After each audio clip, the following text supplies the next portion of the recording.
Hi everybody. I hope that everybody's doing really well. I'm going to be attacked by my daughter's puppy for a second. Say hi, Z. This is Z. He's very loving and very, very playful. Okay, get down. Go get your stick. So, I was asked to talk about my work history for a little bit. Not sure how far I'll be able to get. Okay, get down. You good yet? No? Oh, you want me to go somewhere. He's like Lassie. Okay. I'll be right back.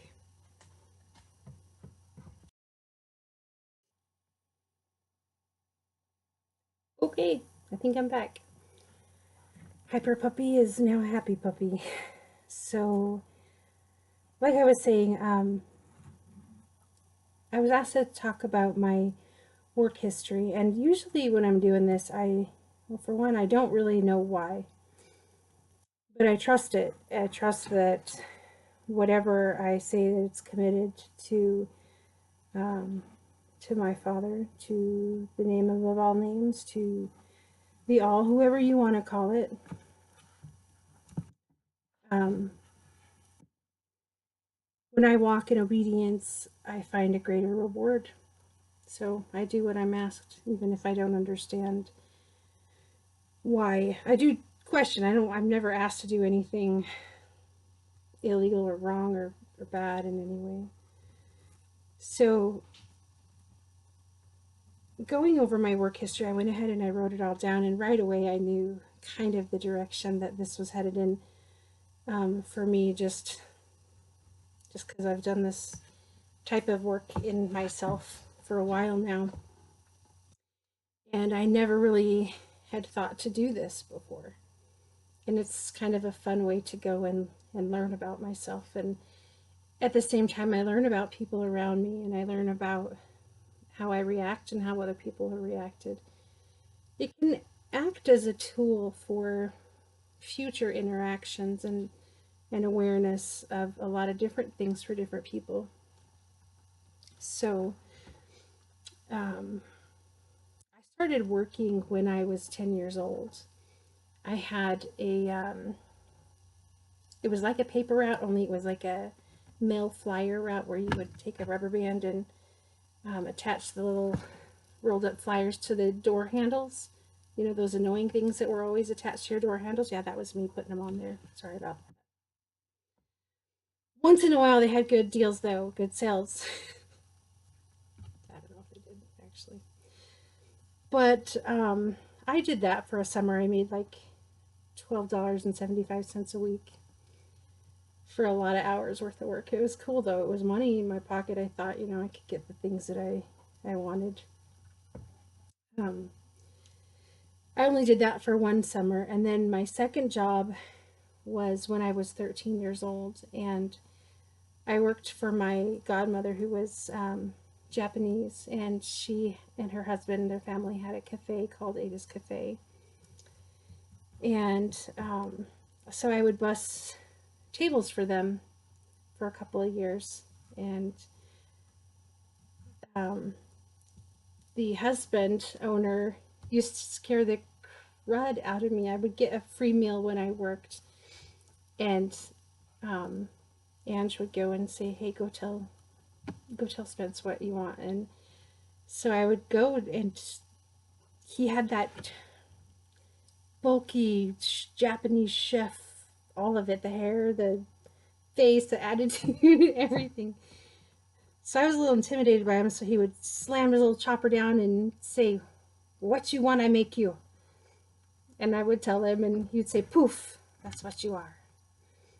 And they were so much fun. They were fun people. Miss them a lot. Anyway, so that was a good time. I learned a lot there. I learned how to balance 8 plates on one arm, and sometimes three. The fourth one usually went in the floor if I tried to do four in the other hand. But it was a lot of fun. I got to experience a lot of different types of people in that job at a young age, and um, one of those treasured memories that I'm really, really grateful that I got to experience. Fun people. And then after that, I did babysitting for a few summers, and the only thing that really stood out a whole lot in that was there was a lady who was a single mom, and she was really struggling. I think she was probably an addict, I'm not sure, but um, she had me watch her baby, which I thought was 10 weeks old, and it turned out that the baby was 10 days old, and I was about 13. So I was kind of scared. I'd never seen a baby that small other than my baby brother 5 years before that. And I mean, I did okay. I didn't hurt the baby, but I knew I was in over my head. I knew I was in out of my league with that little baby being only 13 years old myself, and I hadn't gone through any professional training, obviously. Well, actually my daughters did when they were that age, but I didn't.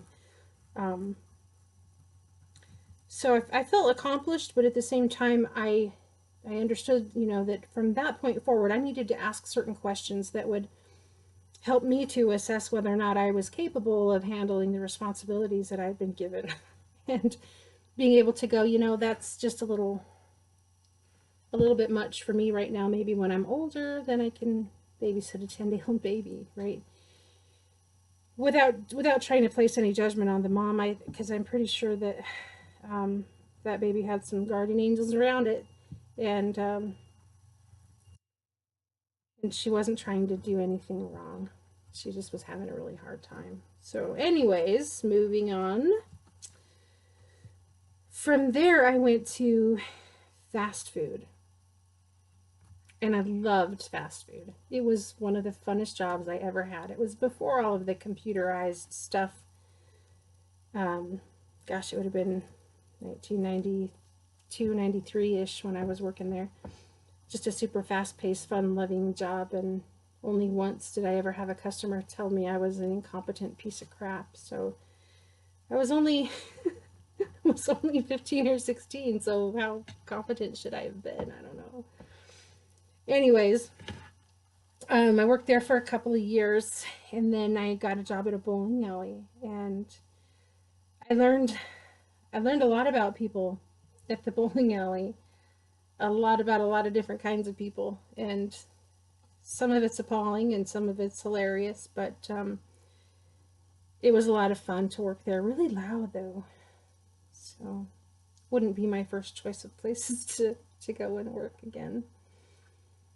And then from there, I went to a restaurant that was inside of a hotel, and I had some really really bizarre experiences when I was working there.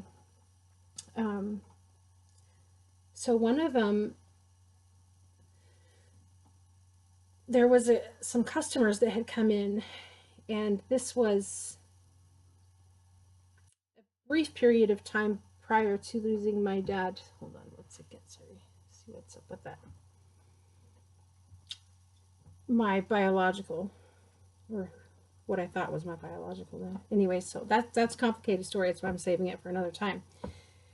Anyways, so shortly after he had passed, my grandma came to me, and his mom, she had told me some stuff that I never had heard before about him, and doesn't need to be repeated, but it was something that threw doubt in the story about whether or not he was the one that committed the act of the murder suicide. And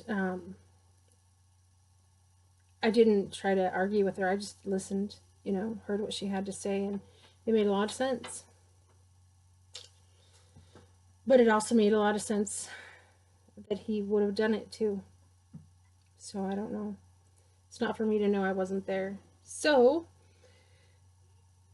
these gentlemen, I don't know if I should call them gentlemen, these beings came into the restaurant, and I sat them.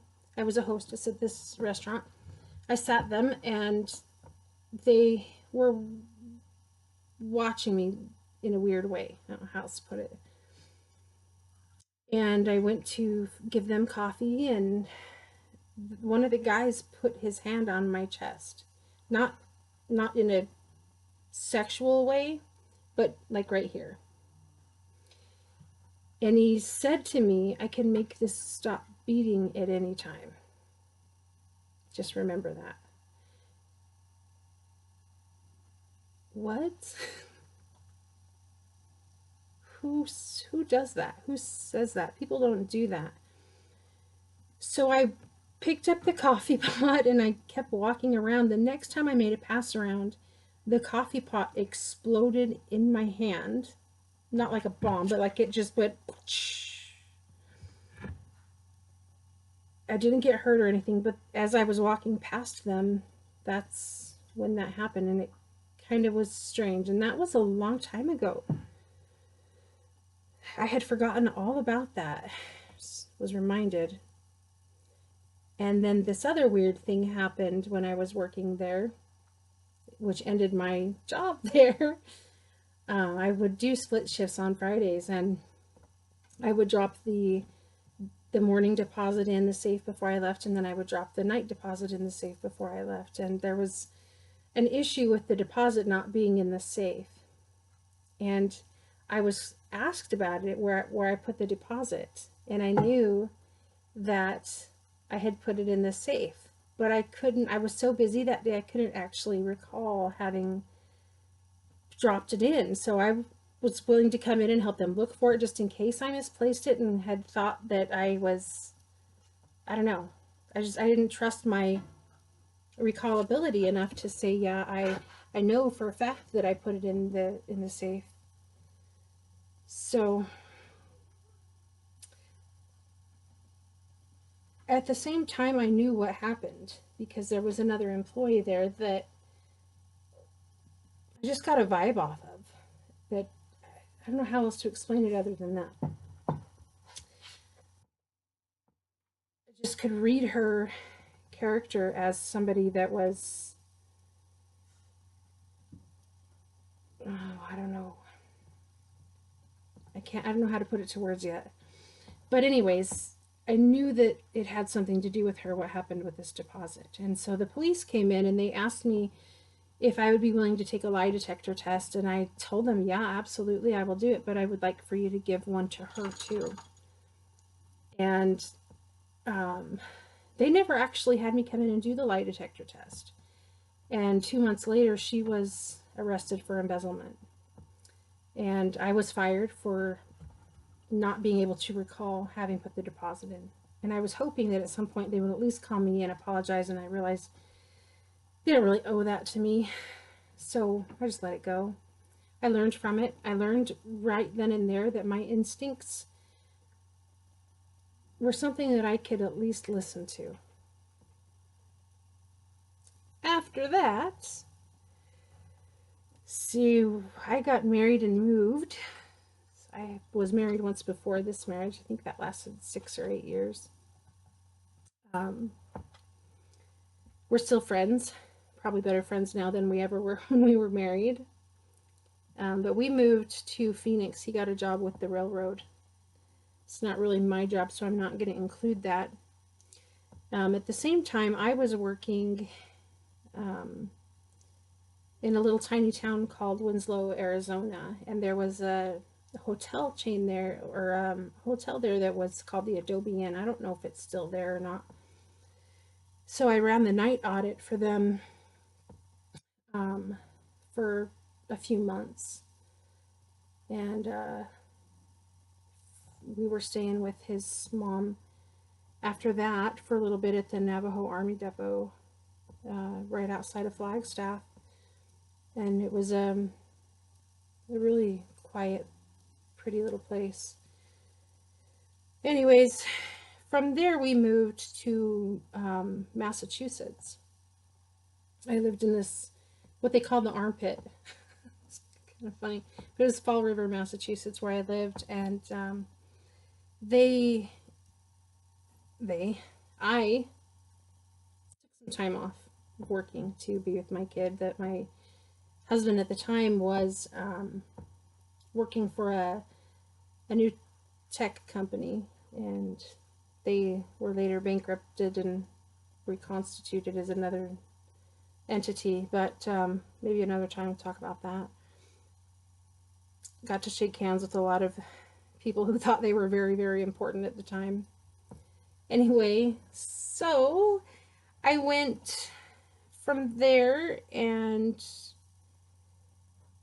see, I waited tables again for a while at this little tiny restaurant that's by the Craters of the Moon. When I did that, I hadn't ever actually waited tables before. I'd been the hostess, I'd done fast food work, but I'd never been the waitress. So the way I broke my fear of that was I would just go up to my customers and tell them that I wasn't a waitress, that I was just pretending for the day. And that broke the ice enough that even if I made a mistake, they knew that I had no idea what I was doing. I was honest with them, and I made it fun. And I didn't forget very many times anybody's stuff, so I got great tips there. Sometimes it's more about the connection that you make with the customers than it is whether you did everything perfect or not, you know. And when I could make those connections, they came back. Every time they came back through town, they would come back. And even a couple of years after I quit working there, they would still ask about me. So sometimes I see people here that recognize me from there, and I get the excitement and the hugs and how are yous and all that good stuff. It's kind of fun. I worked at a truck stop for a while. I didn't like it at all. I really didn't like it. It was completely an unstructured business, and there was a lot of, I don't know, just a lot of negativity in there. I just didn't like it. But after that, I took a few more years off because I had my youngest kids who are 15-year-old twins. And hi, Z. And then I went to work for well, we moved again in the meantime a few times. By the time I actually was working again, it was back here in Idaho Falls, and I was working for a Fortune 500 big box home improvement store, which I signed a non-disclosure with, so I can't actually say their name, but they do a lot of saving and a lot of doing. So I was on there, I started out there as cashier and went up to the head cashier, and then I went over to department head of the overnight freight crew, and then I went over to the tool rental, which was pretty interesting because I had no idea when I was doing that job how to do anything. I didn't know how to operate any of the tools that were in there. I didn't know what a carburetor was. So it took me some learning to get that job figured out. And over time, I was there 6 years. I never could see myself wearing that color, for one thing. I never could see myself working in a home improvement store, but it was probably by far my absolute all-time favorite job that I ever worked. Really met a lot of excellent people and just super special folks. It's like a second family even still.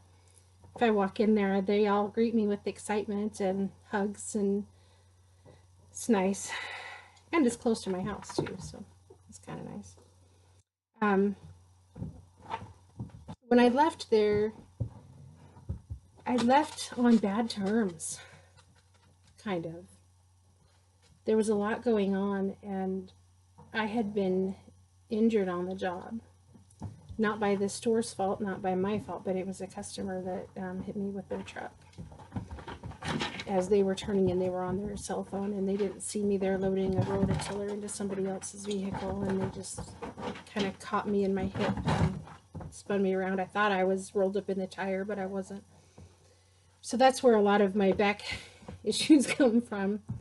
The doctor there did lots of injections into my spinal cord. They just kept making it worse and worse. I just said, you know what, that's enough of that. I don't want any more. And then I had a long-term employee there that I really trusted tell me that I was getting ready to take a fall, and I didn't know what that meant. And they reminded me of another person who had just been walked out in handcuffs. Um, and for what they called collusion, somebody walked out of the self-checkout area with a toilet seat, and she didn't catch it. They hadn't paid for it, and so she was arrested on petty theft charge and collusion charges. I'm not sure whatever happened with that, but I remembered that very quickly. I'm going to have to pause this and come back to it. I've got people coming in, so, but with maybe I can finish this last little bit. With that job, I had decided that I wasn't going to allow that to happen to me. And so I went back to talk to the store manager, and he wasn't there. And so I wrote him a note, and I said, you know what, I'm done. This is it. This is my resignation. So anyway, I'll stop this for now, and I'll come back here in a bit.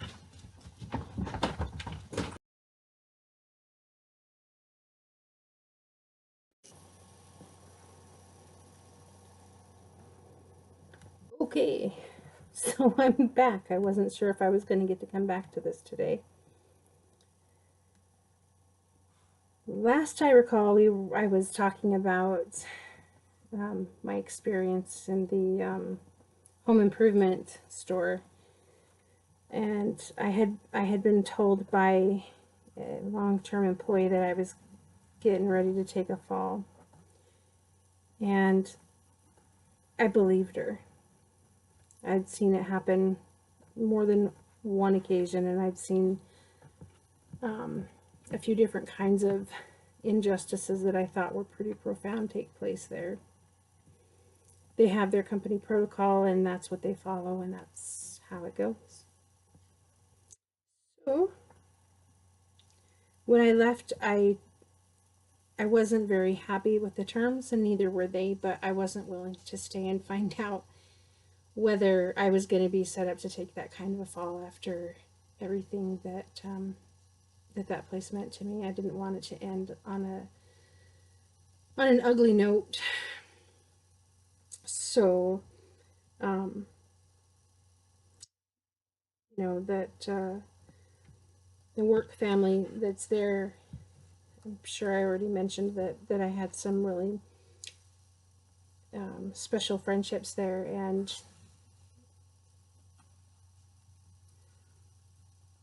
those are blessings that I treasure. Those friendships I still have, and I can't look at it as a bad experience because of the love that I was able to give and receive there.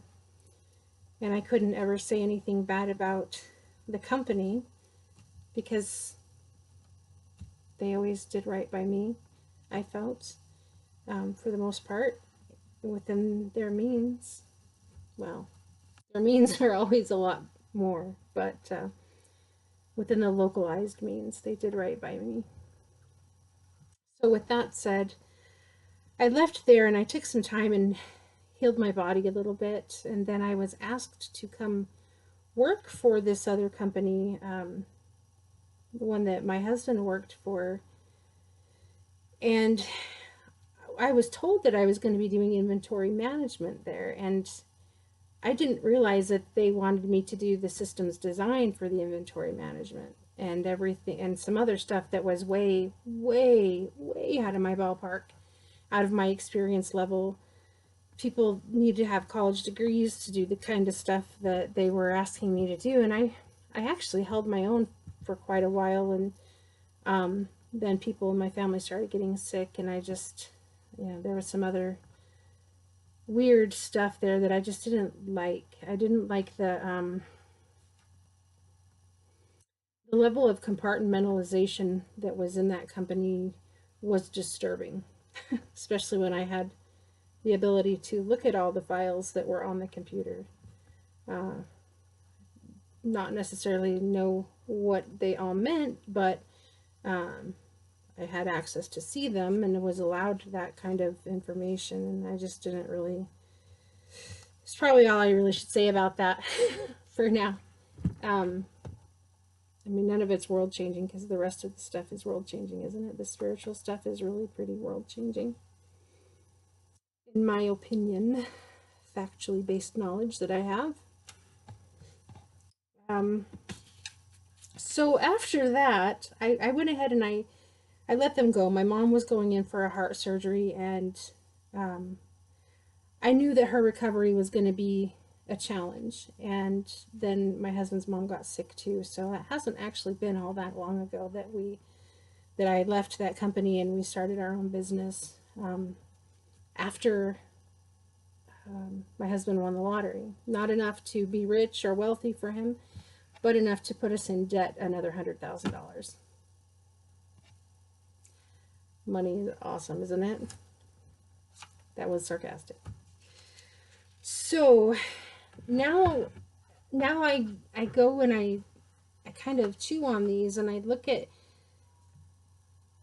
in my past, I spent a lot of time in serving others, and in fact, that's a lot of what I've done. There's very little that I did that didn't have a desire to serve other people,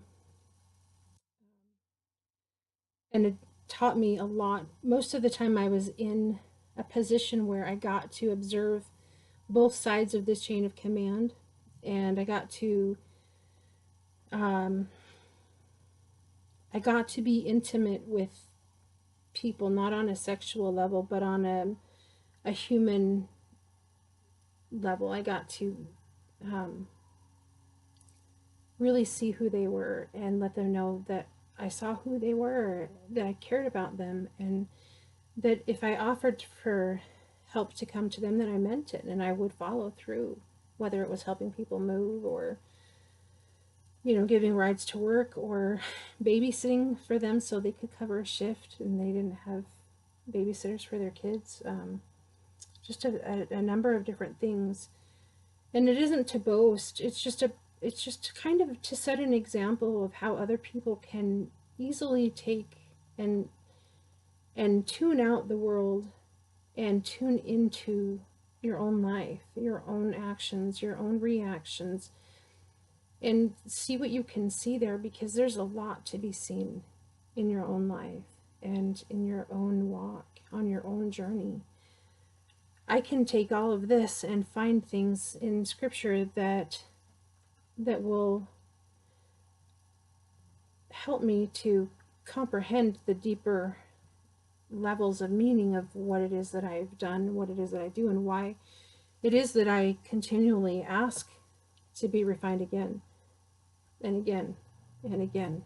And that's why sometimes you'll see, me with bags under my eyes, or look like I haven't slept for days, or crying for a long time, because maybe I just came into some profound understanding about how much a situation meant to me that I couldn't see then, but that I could see now. And that's where I am, is in the now, looking back and trying to use that for a future that holds a lot bigger understanding. So that's just an intimate talk from me to you.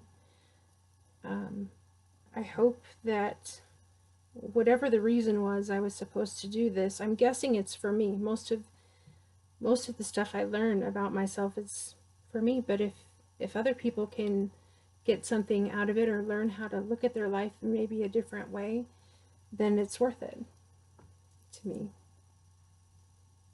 And I think I'm going to wrap that up. I think this is probably the longest video I've ever made. I love you guys. Hope you're all doing really well. And if you're celebrating Thanksgiving tomorrow, I hope you have a wonderful Thanksgiving. And if you're not, I hope you have a wonderful not Thanksgiving. And you're all safe and your families are well and blessed. Take care. Now we'll see if I can turn off my computer camera.